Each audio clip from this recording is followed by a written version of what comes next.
मिट गया, पामाल हो गया, शिकस्त हो रेख्त हो गया, तबाह हो गया।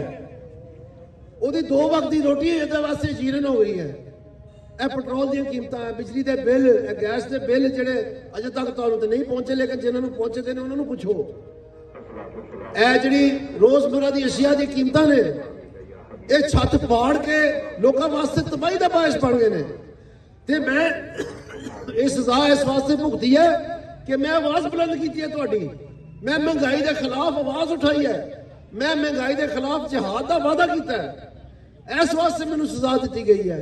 ਤੇ ਲੋਕੋ, ਮੈਂ ਤੁਹਾਨੂੰ ਦੱਸਣਾ ਚਾਹਨਾ ਕਿ ਅੱਜ ਵੀ 43% ਤੇ ਮਹਿੰਗਾਈ ਗਈ ਦੀ ਹੈ, ਅੱਜ ਵੀ। ਤੇ ਅਗਰ ਤੁਸੀਂ ਕੋਈ ਉੱਥੇ ਮੇਰੇ ਵਾਂਗ ਦਾ ਬੰਦਾ ਨਾ ਘੱਲਿਆ ਜਿਹੜਾ ਨੇ ਧੌਣ ਤੇ ਸਹੀ ਤਰ੍ਹਾਂ ਗੋਡਾ ਰੱਖ ਕੇ ਇਸ ਇੰਤਜ਼ਾਮੀਆ ਦੀ, ਇਸ ਸਟੇਟ ਬੈਂਕ ਦੀ, ਇਸ ਹਕੂਮਤ ਦੀ ਤੁਹਾਡਾ ਚੌਕੀਦਾਰ ਬਣ ਕੇ ਕੰਮ ਨਾ ਕਰੇ, ਤੇ ਇਹਨਾਂ ਨਹੀਂ ਜੇ ਬਾਜ਼ ਆਣਾ, ਇਹਨਾਂ ਇੱਥੇ ਹੀ ਰੱਖਣਾ ਕੰਮ ਨੂੰ ਜਿੱਥੇ ਰੱਖਿਆ ਦਾ।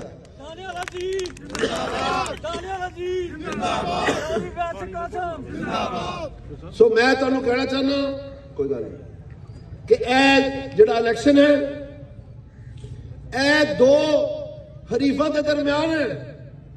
ਇੱਕ ਹਰੀਫ ਜਿਹੜਾ ਉਹ ਮਹਿੰਗਾਈ ਕਰਨ ਵਾਲੇ ਚੋਂ ਹੈ।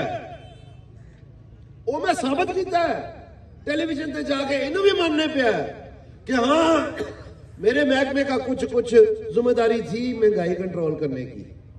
तो वो कितनी कंट्रोल हुई है तुहाडे सामने है। तुहानू तकलीफां है ने, मैनू भी तकलीफ है। मेरे जहा बंदा पागल हो गया है कीमतां दाद कर करके, तुहाडा हाल की बने होना।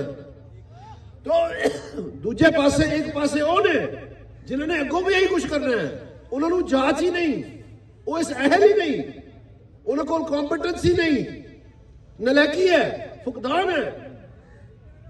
और दूसरे पासे मेरे जहा बंदा जिहड़ा तुहानू पता है कश्मीर के इलैक्शन के जो पटली साहब खलोते सन, उदों मैं आके तुहानू दसदा सी कि महंगाई का एक रेला आ लिया जिन्हें सब कुछ भा के लै जाना है, अपने पटां नूं तेल मार लो भी टाइम आंदा पिया। तुहानू याद है किसी नूं? ते ओहदे बाद तुसीं मैनूं दसो भला की होया? फिर गल्लां सच्चियां निकलियां ने। मैं तुहानू कहा कि मैं गैस की कोशिश करांगा, मैं झूठ नहीं मारदा।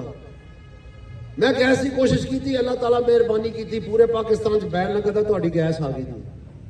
मैं हुण तुहानू उसे सच्चाई के तहत पक्का लिख के देने वास्ते तैयार हाँ कि यह महंगाई इन्हां कोलों कंट्रोल नहीं जे होनी।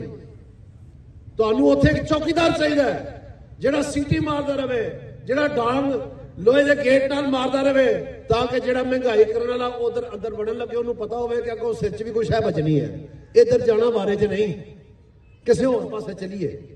इहो जिहा चौकीदार चाहिए तुहानू महंगाई नूं ढकण वास्ते।